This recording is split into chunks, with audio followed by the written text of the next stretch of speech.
Okay, so handles for carrying, front and back. Sorry for putting in the van. Either side if there's two of you. Then lift the tray, that just locks in position with those two collars.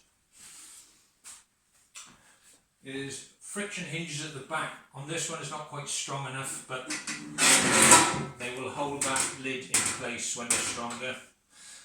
The vice fits inside, as you can see. Put your tools on the top, on the tray.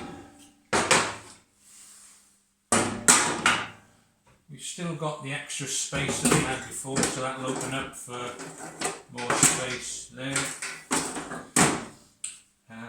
Then pull it back down.